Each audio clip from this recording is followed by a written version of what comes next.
آج کے سبق میں وما کان لنفس ان تموت الا باذن اللہ، جنگ احد کا وہ واقعہ آپ کو ذہن میں ہونا چاہیے جو پچھلے ہفتے میں آپ کے سامنے آیا تھا کہ جنگ احد میں مسلمانوں کو جو شروع میں جیت ہوئی تھی، پھر اس کے بعد جو ہار ملی تھی، وہ ایک چھوٹی سی غلطی کی وجہ سے، چھوٹی غلطی تھی لیکن اللہ کی نظر میں بڑے جو اللہ کی نظر میں جو نیک بندے ہوتے ہیں ان کی چھوٹی بھی بڑی نظر آتی ہے اللہ کو.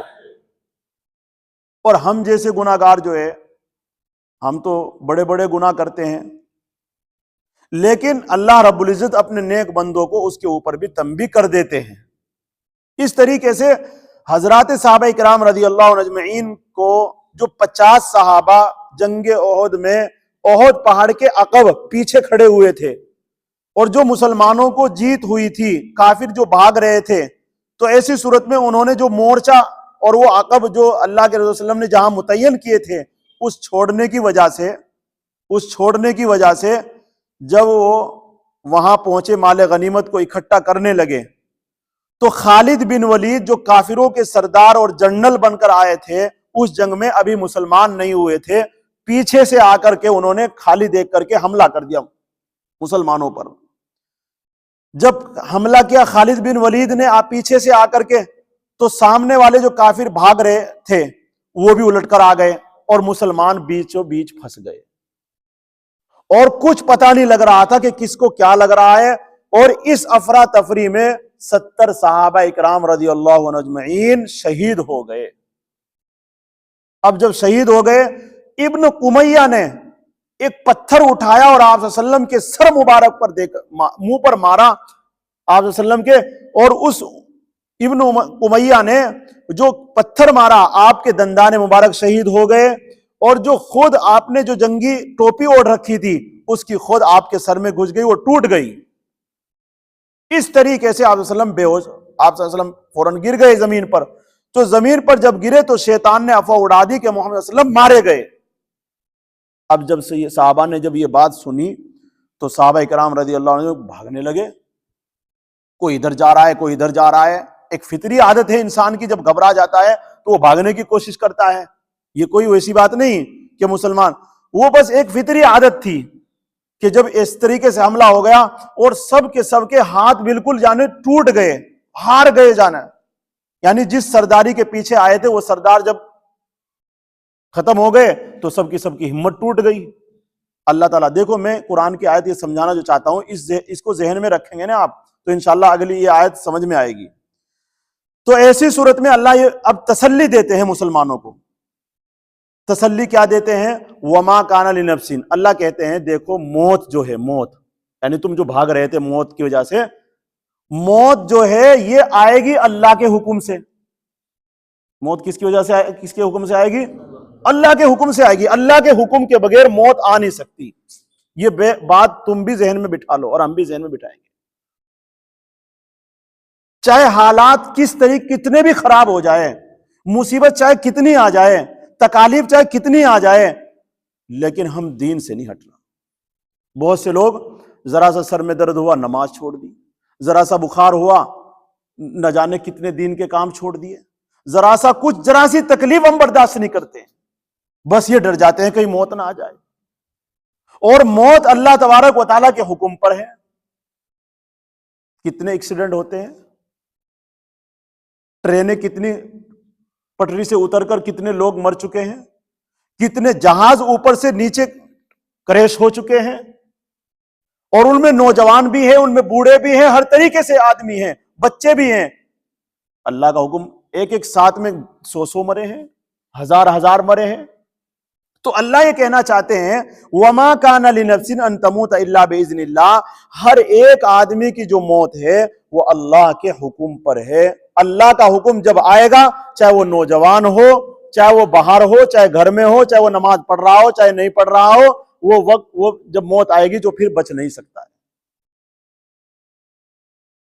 کتاب اس کے معنی آتے ہیں لکھنے کے، لکھا ہوا ہے اللہ کے پاس.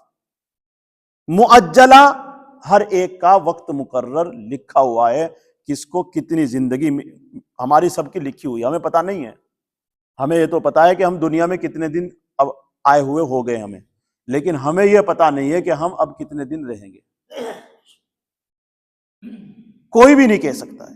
کہہ سکتا ہے تو وہ لکھ کر دے کہ میں اتنے دن زندہ رہوں گا، معلوم ہی نہیں ہے. تو اللہ یہ کہتے ہیں وما کان لنفس، یعنی جو صحابہ تم بھاگ رہے تھے موت کے ڈر سے، وما کان لنفس، وہ کسی شخص کو، لنفس ان تموت الا باذن اللہ، موت آنا ممکن ہی نہیں ہے، الا باذن اللہ، بغیر اللہ کے حکم کے، ممکن ہی نہیں ہے. تو کوئی بھی مصیبت آ جائے، پریشانی چاہے کتنی آ جائے، کتنی بھی تکلیف آ جائے، بس یہ سمجھ لو کہ موت تو اللہ کے ہاتھ میں ہے. وہ جب، لیکن بچنے کے سامان دیکھو کرنے پڑیں گے. ایسا نہیں کہ آدمی جائے اور بس کے نیچے سر دے کر پڑ جائے، ایسا نہیں. ٹرین کے نیچے جا کر پڑ جائے، ایسا نہیں. بچنے کے اسباب کرنے پڑیں گے، اللہ پر بھروسہ کرنا پڑے گا. اور پھر کوئی بھی مصیبت آ جائے، ہمارے گھر پر کوئی کافر آ کر حملہ کر دے اور ہم بھی بھاگنے لگے کہ میں بھی مار جاؤں، نہیں، وہ اللہ کے حکم پر ہے. موت آئے گی تو تیری بھی آئے گی، نہیں وہ آئے گی تو کسی کی بھی نہیں آئے گی. تو الا باذن اللہ کتابا مؤجلا، اللہ کہتے ہیں تسلی رکھو، کتاب مؤجلا، سب کا وقت جو ہے مقرر لکھا ہوا ہے کتاب کے اندر. ومن یرید ثواب الدنیا، اب جو صحابہ اس عقب کو چھوڑ کر کے، آپ صلی اللہ علیہ وسلم کے حکم کو توڑ کر کے جو مال غنیمت اکٹھا کر رہے تھے، قرآن تو یہ کہنا چاہتا ہے کہ ان لوگوں نے دنیا اکٹھی کی ہے، لیکن حدیث سے اور شریعت سے ہمیں یہ بات ملتی ہے کہ مال غنیمت کو اکٹھا کرنا یہ بھی ایک عبادت تھی ان کی، لیکن اس درجے کی عبادت نہیں تھی کہ آپ صلی اللہ علیہ وسلم نے جو حکم دیا تھا اس کا مقابلہ نہیں کر سکتی تھی وہ. حالانکہ مال غنیمت کا اکٹھا کرنا یہ سب عبادت میں ہے، کیونکہ وہ حق والوں کا حق پہنچانا ہے اس میں. تو اللہ یوں کہہ رہے ہیں ومن یرید ثواب الدنیا نؤتی منہا، جو شخص چاہتا ہے بدلہ دنیا کا، نؤتی منہا، ہم اسے دیں گے. یعنی اگر تم مال غنیمت اکٹھے کر رہے ہو، ملے گا تمہیں اتنا ہی جتنا تمہارے حصے میں آئے گا، فالتو نہیں لے سکتا کوئی بھی. اسی طریقے سے ہمیں جو دکان کھول رکھی ہے، ہم مزدوری پر جا رہے ہیں، ہم بزنس کر رہے ہیں، ملے گا اتنا ہی جتنا اللہ نے ہمارے مقدر میں لکھ رکھا ہے. لیکن ہم اگر دنیا کے کاروبار کے ساتھ ساتھ دین کا کام کریں گے، دین کو اپنے مقدم رکھیں گے، تو پھر اللہ نے زیادتی کا وعدہ کیا ہے دنیا میں بھی اور آخرت میں بھی. تو مسلمان کا ٹارگٹ دنیا نہیں ہے، مسلمان کا ٹارگٹ آخرت ہے. آخرت اگر سامنے ہوگی انشاءاللہ ترقی کرے گا ہر مسلمان، اور دنیا کے اعتبار سے بھی، اخروی اعتبار سے بھی. بتاؤ صحابہ نے ترقی کی یا نہیں؟ صحابہ کی ساری نیت اور سارا دار و مدار ان کا آخرت تھا. اس وجہ سے وہ اپنے گھوڑوں کو، اور اتنی ان کی صاف نیت تھی اور ایسے پکے ارادے تھے ان کے، کہ ایک مرتبہ کا واقعہ تفسیر ابن کثیر میں لکھا کہ عدی رضی اللہ تعالی صحابی ہے، اور وہ دشمنان اسلام کے مقابلے کے لیے جا رہے ہیں اپنی فوج کو لیے ہوئے. راستے میں دریائے دجلہ پڑتا ہے، انہوں نے اپنا گھوڑا ڈال دیا کہ موت تو اللہ کے حکم پر ہے، میرا ایک پانی کیا بگاڑ سکتا ہے. انہوں نے جب اس میں گھوڑے ڈالے تو ان کے ساتھیوں نے بھی یہ سمجھ کر کہ جب ہمارے سردار نے گھوڑا اپنا اس میں پانی میں ڈال دیا تو ہم بھی ان کے ساتھ میں ہیں، ان کی نیت کے مطابق انہوں نے بھی ڈال دیے.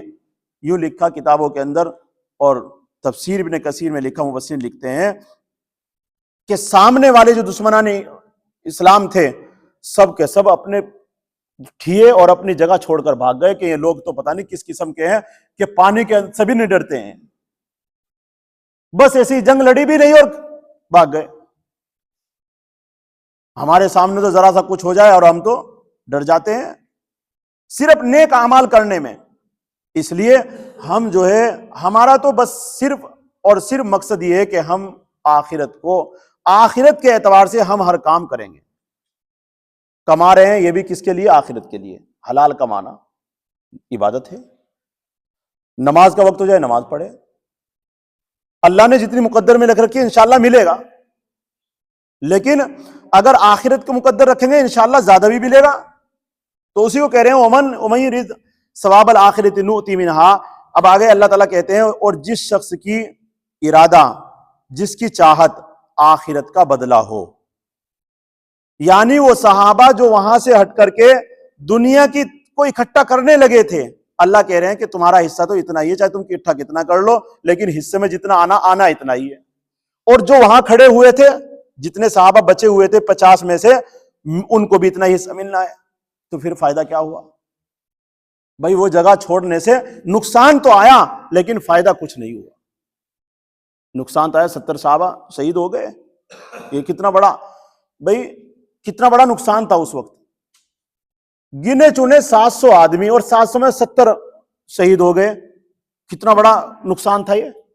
اب تو لاکھوں اربوں خربوں ہے، اگر کوئی لاکھ بھی مار دے جب بھی کوئی نقصان نہیں ہے. اس وقت نیا دور تھا، نئی مسلمان تھے، اس وقت بڑا نقصان تھا. لیکن اللہ رب العزت بتانا یہ چاہتے ہیں کہ تم نے ذرا سی غلطی کی، کیونکہ اللہ تعالیٰ صحابہ کو چمکانا چاہتے تھے کہ تمہاری تو نیت بالکل دنیا کے پیچھے ہونی ہی نہیں چاہیے. انہیں بلند کرنا چاہتے تھے، اس لیے فرمایا وَمَن يُرِيدْ ثَوَابَ الْآخِرَةِ.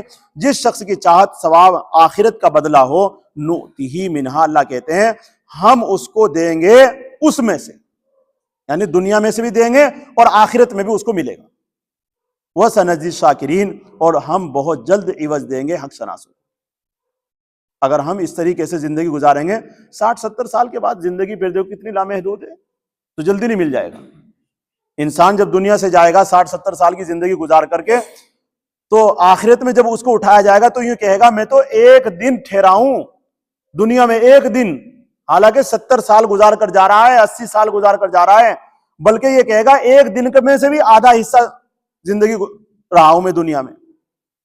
بتاؤ کتنی جلدی آ گیا پھر آخرت. بھئی آخرت کے مقابلے میں دنیا کی زندگی کچھ بھی نہیں ہے. اللہ کے رسول صلی اللہ علیہ وسلم نے مثال دے کر سمجھایا کہ سوئی کو، ناکے کو سمندر میں ڈال کر اب تم اس کو اٹھاؤ، اس میں کتنا پانی آئے گا. تو دنیا کی زندگی اس سمندر کی طرح جیسے سوئی میں پانی آیا ہے اتنی بھی نہیں ہے. چلو اتنی ہوتی بات بھی لگ جاتی، اتنی بھی نہیں ہے. اتنی بڑی زندگی آخرت کی ہے. اس زندگی کو چھوڑ کر مسلمان آج چوراہوں پر کھڑا ہوا ہے، شادیوں میں گھوم رہا ہے. نماز چھوٹے تو چھوٹ جائے عید کے بعد، اور قرآن چھوٹ رہا تو خوش. قرآن تو بہت لوگ ایسے ہیں جو پڑھے لکھے بھی انہوں نے اٹھا کر دیکھا ہی نہیں. چند لوگ ہوں گے جو بیچاروں نے کلام پاک اٹھا کر دیکھا. اکثر ہمارا نوجوان طبقہ اب تک رمضان کے بعد سے اب تک 15-20 دن گزر گئے، قرآن شریف اٹھا کر دیکھا نہیں. ابھی میں آج ایک سے ملا، ایک حافظ قرآن. میں نے اس سے پوچھا یہ بتا عید کے بعد تو نے کتنا پڑھا؟ جی ایک صفحہ بھی نہیں پڑھا. تو بھائی رمضان کے لیے قرآن نہیں ہے، قرآن تو روزانہ پڑھنے کی کتاب ہے. اللہ کے رسول صلی اللہ علیہ وسلم نے فرمایا ایک زمانہ آئے گا، حدیث میں موجود ہے، بہت فتنوں کا زمانہ ہوگا. صحابہ نے پوچھا یا رسول اللہ اس فتنوں کے زمانے میں بچنے کی کوئی راستہ ہے؟ تو اللہ کے رسول صلی اللہ علیہ وسلم نے فرمایا ہاں، قرآن کی تلاوت، قرآن کو پڑھنا، قرآن کو سمجھنا، قرآن پر عمل کرنا، بس یہ اس فتنوں سے بچنے کا ایک واحد راستہ ہے. تو اس لیے میں یہ کہہ رہا تھا کہ وَسَنَجْزِي الشَّاكِرِينَ. قرآن یہ کہنا چاہتا ہے ہم ان قریب بہت جلد بدلہ دیں گے شکر گزاروں کو. آگے فرمایا وَكَأَيٍّ مِّن قَرْيَةٍ قَاتَلَ مَعَهُ رِبِّيُّونَ كَثِيرٌ.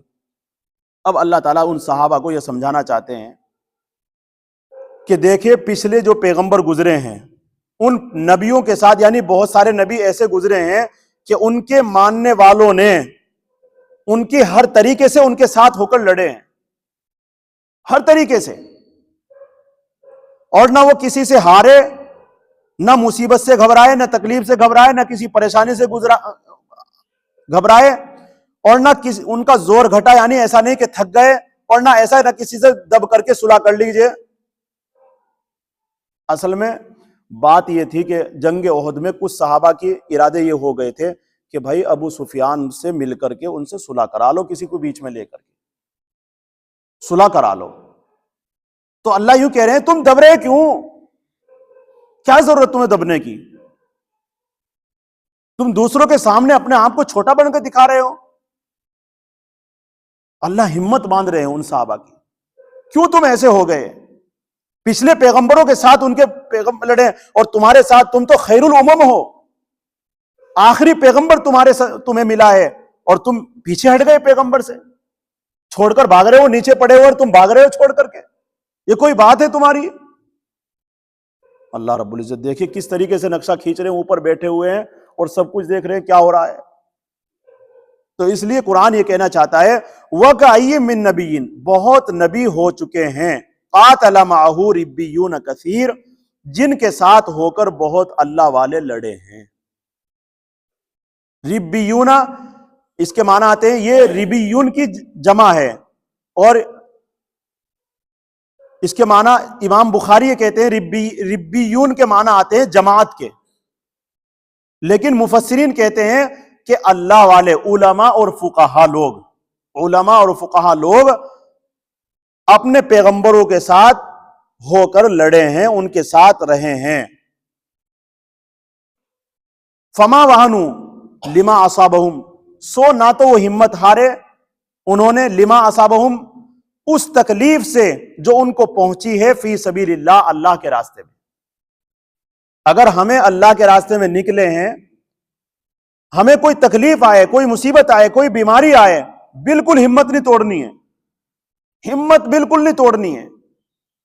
ضعفو، اور نہ ہی اپنے آپ کو یہ سمجھنا ہے کہ میں تو کمزور ہو گیا ہوں، میں اب کیا کر سکتا ہوں، نہیں، ابھی بہت طاقت ہے۔ جب تک ہمارے ہمت ارادوں کے اندر طاقت ہے تو ہم میں پوری طاقت ہے، ہم نماز بھی پڑھ سکتے ہیں، قرآن بھی پڑھ سکتے ہیں۔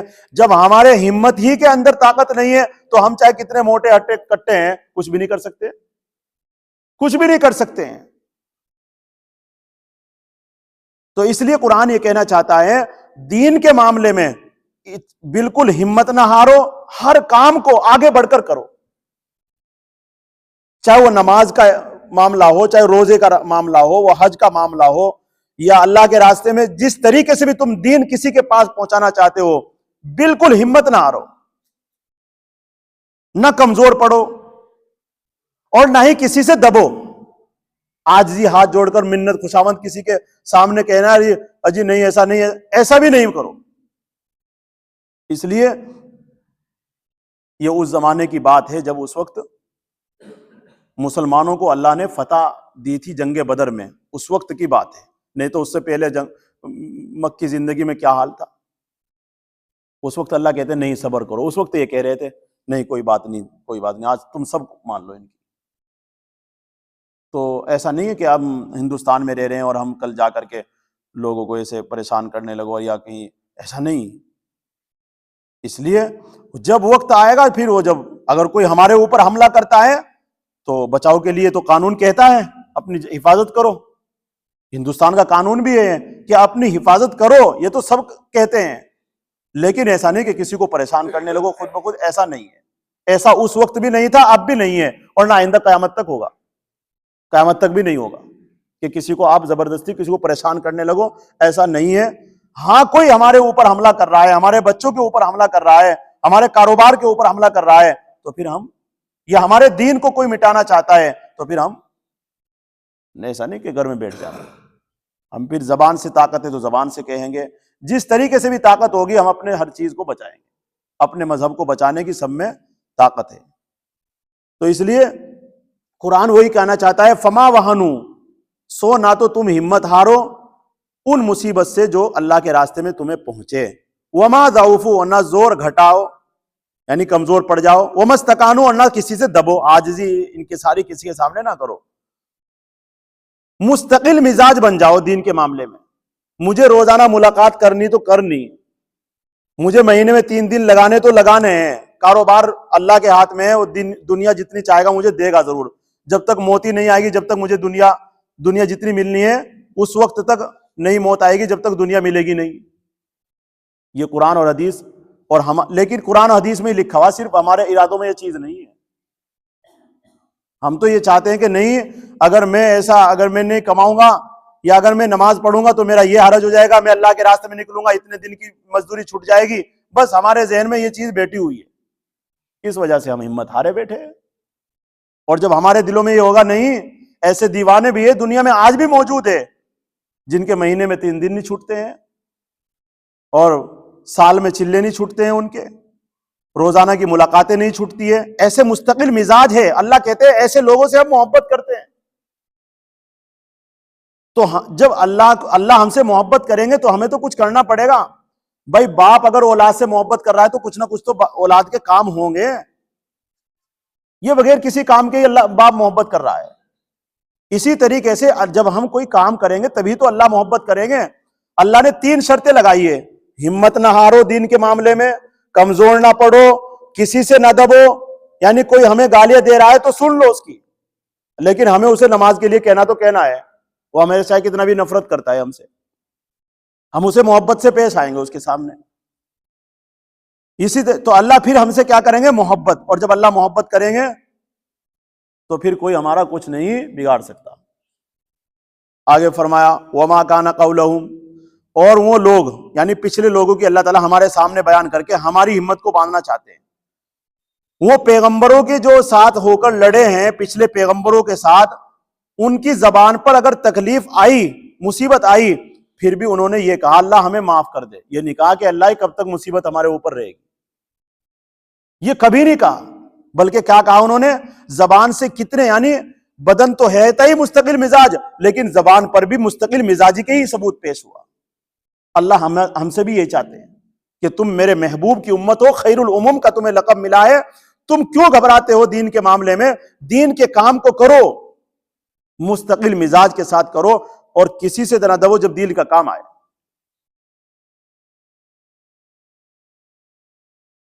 تو اب لوگوں کا مزاج بنا ہوا ہے، پیلسوں میں کھانا دے رہے ہیں، اور امام صاحب کو بیچارے کو وہ مجبوری ہو کر جا رہا ہے، علماء کو دعوت دی جا رہی ہے، علماء بھی جا رہے ہیں کہ ہماری رسید کم نہ ہو جائے، امام بھی سوچا ہے کہیں میری امامت نہ چھوٹ جائے، دبے پھر رہے، ہار گئے بالکل لوگوں کے سامنے، کمزور پڑے ہوئے ہیں ہر ایک آدمی۔ تبلیغی جماعت والے وہ بھی ہارے ہوئے ہیں، ارے یہ میرے گھر نہیں آئے گا، میں نہیں جاؤں گا اس کی دعوت میں، یہ ناراض ہو جائے گا، بس ہمت ہار بیٹھے ہم۔ یہ کوئی اللہ کا راستہ ہے؟ یہ کوئی دین ہے کہ تم لوگوں کے ساتھ چلو؟ ارے لوگوں کو اپنے ساتھ چلانے کے بجائے لوگوں کے ساتھ چل رہا ہے امام، علماء لوگوں کو اپنے ساتھ لگانے کے بجائے لوگوں کے ساتھ علماء لگے پھر رہے ہیں۔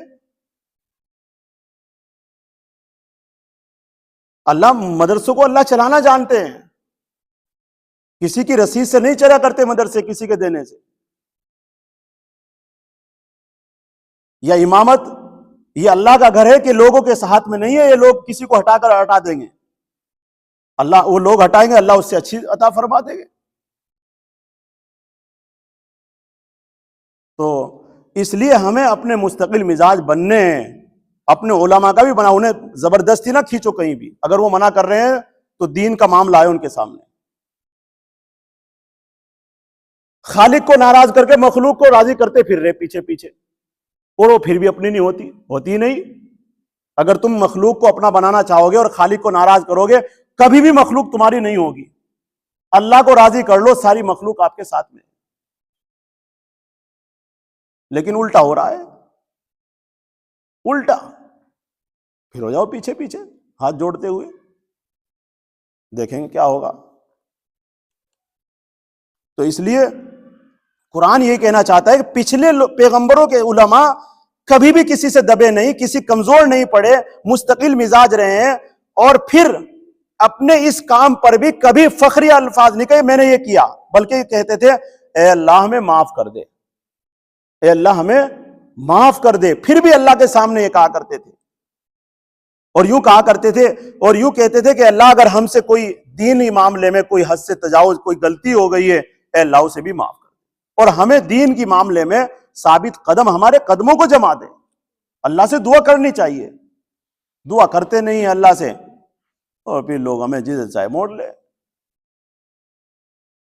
وما کان قولہم، قرآن یہ کہتا ہے وما کان قولہم الا ان قالوا، ان کی زبان پر سوائے اس کے وہ یہ کہا کرتے تھے ربنا اغفر لنا، ہے ہمارے رب ہمیں بخش دے ذنوبنا، ہمارے گناہوں کو، واسرافنا فی امرنا، اور ہم سے جو زیادتی ہو جائے ہمارے کاموں میں، حد سے اگر ہم نکل جائے اسے بھی معاف فرما۔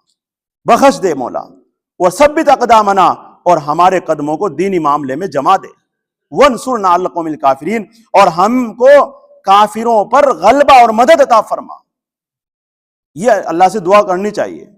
فآتاہم اللہ ثواب الدنیا وحسن ثواب الآخرہ، بس اگلی آیت یہ کہتی ہے کہ اللہ رب العزت نے ان کو عطا کیا دنیا کا ثواب، دنیا کا بدلہ، اور بہت اچھا آخرت کا۔ جب اس طریقے سے یہ تین باتیں ہمارے اندر ہو جائے گی تو پھر کیا ہوگا؟ اللہ ہمیں دنیا بھی دیں گے، وعدہ کر لیا اللہ نے، فآتاہم اللہ ثواب الدنیا، ثواب کے معنی آتے ہیں بدلے کے، اور دنیا میں کیا بدلہ ہے بھائی؟ دنیا میں یہ تو روٹی کپڑا مکان، یہی تو ہے دنیا میں بدلہ، اور کیا ہے اس کے علاوہ؟ عزت،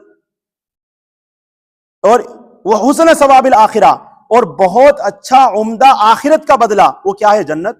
اس سے اچھی تو کوئی چیز ہی نہیں ہے آخرت میں۔ اور جب مسلمان کو یہ چیز مل گئی تین شرطوں پر، اسے اور کیا چاہیے؟ اب کس سے ڈرے گا وہ؟ جب اللہ نے دنیا کا بھی وعدہ کر لیا، آخرت کا بھی وعدہ کر لیا، اب کس کا ڈرے؟ اب نہیں گھبرانا کسی سے۔ واللہ یحب المحسنین، اور اللہ نے پھر تیسرا انعام یہ بھی دے دیا کہ میں پھر تم سے اور محبت کروں گا۔ اللہ کی محبت، جب کوئی بادشاہ ہم سے محبت کرنے لگے تو ہمارا ٹھکانہ کیا ہے؟ پھر کتنے خوش ہوں گے ہم۔ اور وہ مالک الملک، بادشاہوں کا بادشاہ، احکم الحاکمین، اگر ہم سے یہ کہہ رہا ہے تمہارے چند کاموں پر میں تم سے محبت کروں گا، اور کیا چاہیے ہمیں؟ اس لیے ہمیں کیا بننا ہے؟ نیکوکار بننا ہے۔ کار کہتے ہیں کام کو، اور نیک کام کرنے والے بننا ہے۔ اب وہ نیک کام کس طریقے سے ہے؟ وہ حدیث اور قرآن بتا ہی رہی ہے ہمیں، رات دن سمجھایا جا رہا ہے۔ واللہ یحب المحسنین، اور اللہ تبارک و تعالی ایسے نیکوکاروں سے محبت کرتے ہیں، محبت ہے اللہ کو۔ اللہ تعالی ہم سب کو کہنے سننے زیادہ عمل کرنے کی توفیق نصیب فرمائے۔ اللہ رب العزت ہم سب کو بھی دینی معاملے میں مضبوطی عطا فرمائے۔